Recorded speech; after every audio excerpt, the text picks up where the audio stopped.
अस्सलाम वालेकुम एवरीवन, कैसे हैं आप लोग। उम्मीद करती हूँ खैरियत से होंगे जी। अल्हम्दुलिल्लाह मैं भी ठीक हूँ। आप सभी के साथ हाज़िर हूँ एक नए व्लॉग के साथ, एक अच्छी टिप्स एंड ट्रिक के साथ। तो यहाँ पर जो है ना, मैंने बर्तन जो है धुल के रख लिए हैं। ये शाम के 4 बजे का मैं व्लॉग शेयर कर रही हूँ, अफ्तार से पहले का। तो सारे बर्तन मैंने धो लिए हैं और अभी अभी जैसे कि ट्यूशन वाले मेरे बच्चे पढ़ कर के गए हैं, तो मैंने जैसे ही उनके जाते ही जो है मैंने चावल सबसे पहले रखा है, क्योंकि रमज़ान में मैंने 3 से 4 का ट्यूशन कर दिया है।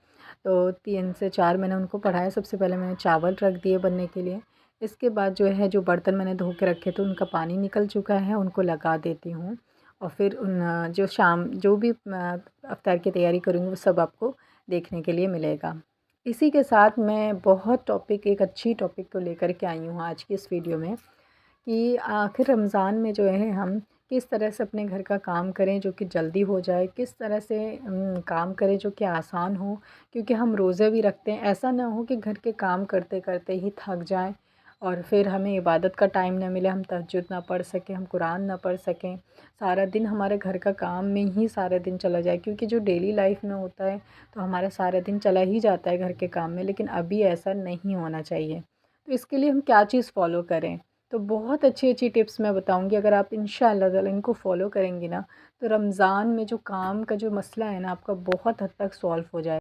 और रमज़ान में आपको बहुत वक़्त मिलेगा, आपको अपने आराम करने के लिए भी मिलेगा और आपको जो है इबादत के लिए भी टाइम मिलेगा और आप अपने लिए भी वक़्त निकाल सकते हैं। और सहरी अफ्तार के लिए भी आपको काफ़ी टाइम मिलेगा, जो कि आप अच्छी-अच्छी चीज़ें बना सकते हैं, बना कर के खा सकते हैं। इसी के साथ जो नींद ना पूरी होने का जो मसला है, एक जो रमज़ान में लोगों के हाउसवाइफ़ को ख़ास तौर से हो रही होती है, क्योंकि दिन में उनको सोने का टाइम नहीं मिलता है। क्योंकि जिनके घर में वर्कर आते हैं काम करने के लिए, तो उनको कोई टेंशन नहीं है, वो तो पूरे दिन सो सकते हैं। लेकिन जो मिडिल क्लास के लोग हैं, जिनके घर में कोई वर्कर नहीं है, उनको सारा काम खुद करना होता है, कपड़े से लेके झाड़ू से, पोछे से, बर्तन धोना है, खाना बनाना है, इफ्तार की तैयारी, फिर सहरी की तैयारी, सारी चीज़ मतलब आपको खुद करनी है। कोई हाउस होल्ड आपके पास नहीं है, कोई ऐसी मतलब कि आपको मदद नहीं मिल रही है किसी से भी, चाहे आपके फैमिली मेम्बर से या फिर बाहर से कोई आपकी मदद नहीं कर रहा है। सारा काम आपको खुद करना है। तो इस सिचुएशन में एक चीज़ होता है, हर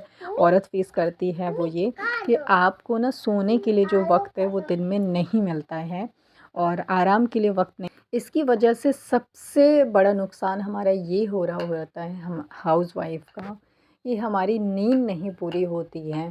फिर सहरी में अगर आपकी नींद नहीं पूरी होगी ना, तो वाक़ई में ये चीज़ होगी दिक्कत, आप खुद फ़ेस करती होंगी, तो आपको अच्छे से पता होगा कि आपको सहरी में उठने में दिक्कत होती होगी, आपको बहुत नींद आ रही होगी। लेकिन रमज़ान का महीना 1 महीने के लिए आता है, नींद अपने आप छोड़ कर के हमें उठना ही पड़ता है, ये हमारी मजबूरी होती है। लेकिन जब आपकी नींद पूरी होती है ना, तो उसकी निशानी यही है कि आपकी आँख ना खुद ब खुद खुल जाती है सुबह के टाइम, जब आप थके नहीं होते, नींद आपकी पूरी कंप्लीट हो जाती है। तो सुबह जो है सहरी में आपकी आँख खुद खुल जाती है 2 बजे, ढाई बजे, 3 बजे करीब, ताकि आप आराम से उठ कर के नमाज़ भी पढ़ लेते हैं, आप तहज्जुद पढ़ते हैं। इसके बाद आप अपनी सहरी के लिए अच्छी-अच्छी चीज़ें बना लेते हैं, खा भी लेते हैं। तो इस तरह से आपके टाइम की ना बहुत ज़्यादा जो है सेविंग हो जाती है और आपके पास बहुत सारा टाइम बच जाता है।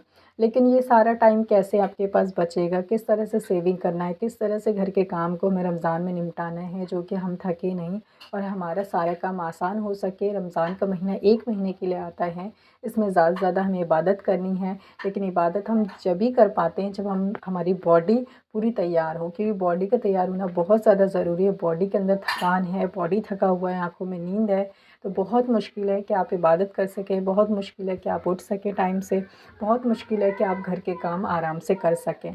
तो आखिर क्या हमें करना चाहिए, टिप्स क्या फ़ॉलो करना चाहिए, चलिए वो मैं आपको बताना शुरू करती हूँ, ताकि जो भी मेरी बहनें इस मसले से परेशान हैं, इंशाअल्लाह ताला आज के इस वीडियो के बाद उनकी प्रॉब्लम बहुत हद तक सॉल्व हो जाएगी और आप अपने रमज़ान के जो रोज़े हैं, सहरी, अफ्तारी और घर के काम और इसी के साथ जो है अपना ख़याल और अपने लिए आराम के लिए वक्त निकाल पाएंगे, सारी चीज़ को आसानी से मैनेज कर पाएंगे। तो चलिए कैसे हम रमज़ान में अपने घर को मैनेज करें।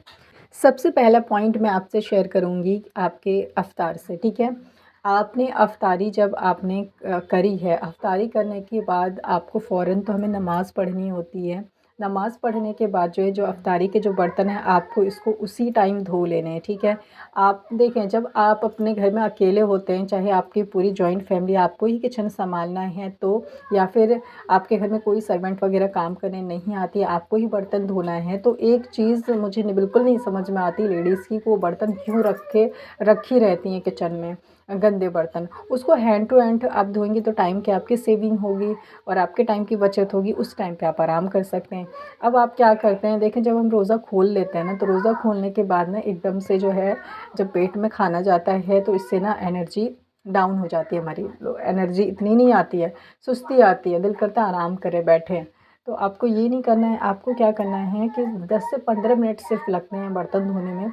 अफ्तार करने के बाद आपने नमाज़ पढ़ी, नमाज़ पढ़ने के बाद आप झट से आके सारे अपने अफ्तार के बर्तन जो धो लें। यहाँ पर एक चीज़ और मैं शेयर करना चाहती हूँ कि आपको अफ्तार से पहले भी जो बर्तन गंदे होते हैं, देखें अफ्तार के इतने बर्तन नहीं होते हैं, क्योंकि आपके घर में 10 लोग हैं तो 10 प्लेट शायद होती होगी, या फिर अगर हम एक ही प्लेट में सब कुछ निकालते हैं तो 5 से 6 प्लेटें ऐसे होती है, क्योंकि एक में पकोड़े रखते हैं, हम एक में फ्रूट रखते हैं, एक में हम और चीज़ें रखते हैं। तो ज़्यादा अफ्तार के बर्तन ही होते हैं। ज़्यादा बर्तन होते हैं जब हम अफ्तार की प्रिपरेशन कर रहे होते हैं, जब हम तैयारी कर रहे होते हैं, जब हम खाना बनाते हैं, उसी टाइम हम सारी चीज़ें बना देते होते हैं, रंग बिरंगी की चीज़ें।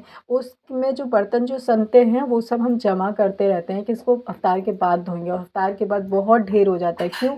अफ्तार के प्लस अफ्तार के पहले के बर्तन। अब आपको क्या करना है, जब आप, मैं ऐसे ही करती हूँ, वही चीज़ मैं आपको बता रही हूँ। मैं जो अफ्तार बनाती हूँ ना, जब मैं खाना बनने के लिए रखती हूँ, जितने बर्तन खाना बनने में गंदे हुए हैं, यानी कि सब्ज़ी काटने में अगर चाकू है और प्लेटें गंदी हो गई है, मसाला पीसने के लिए मिक्सर जार का यूज़ किया वो गंदा हो गया है, ये सारी चीज़ क्लीन करके मैं रख देती हूँ। जब खाना बन के हो जाता है, खाना हमने अलग रख लिया, अब हमें अफ्तार की तैयारी करनी है। पकोड़े बनाने हैं, एक में हमने प्याज काटा, एक में हरी मिर्चें काटी, एक में कटोरी में हमने आलू कट करके रखा है, इस तरह के एक में हमने पालक कट के रखा है पकोड़े के लिए। तो रंग बिरंग की जो चीज़ें हमने कट करके रखी है रंग बिरंग के बर्तनों में, तो जब हम ये बना लेते हैं ना, तो एक ही प्लेट में जो है हम रख देते हैं सारे पकोड़े। तो जितनी सारी कटोरियाँ हमारी गंदी होती है, जितने सारे प्लेट गंदे होते हैं, वो सारे हम सिंक में जमा कर देते हैं कि अफ्तार के बाद धोएंगे। ये चीज़ नहीं करनी है, बहुत बर्तन हो जाता है। आप हैंड टू हैंड जो है अफ्तार बनाते बनाते जितने बर्तन गंदे हो रहे हैं, हाथ के हाथ आपको बर्तन सारे क्लीन करने हैं। अफ्तार के बाद आपके 5 से 6 प्लेटें गंदे होंगे, उसको हैंड टू हैंड आपको धो लेना है नमाज़ के बाद। इसके बाद खाना खाने के बाद आपके जितनी फैमिली है उतनी प्लेटें गंदी होंगी। अगर आप मगरिब के बाद ही खाना खा लेते हैं नमाज़ के बाद, तो और अच्छी बात है कि आपने साथ ही में जो है अपने बर्तन को क्लीन कर सकते हैं अफ्तार के और खाने के। इस तरह से आपकी बहुत सारी टाइम की सेविंग हो जाती है और आप आराम कर पाते हैं। इसके बाद अब मैं बताती हूँ सहरी है। अगर आप रात को बर्तन धो लेते हैं अपने अफ्तार के, उसको छोड़ते नहीं हैं रात भर के लिए, तो आपको सहरी में बहुत ज़्यादा आसानी होती है। तो इस तरह से आप अपने बहुत सारे टाइम की सेविंग कर सकते हैं और आसानी से अपने घर को मैनेज कर सकते हैं। आई होप ये वीडियो अच्छी लगी होगी।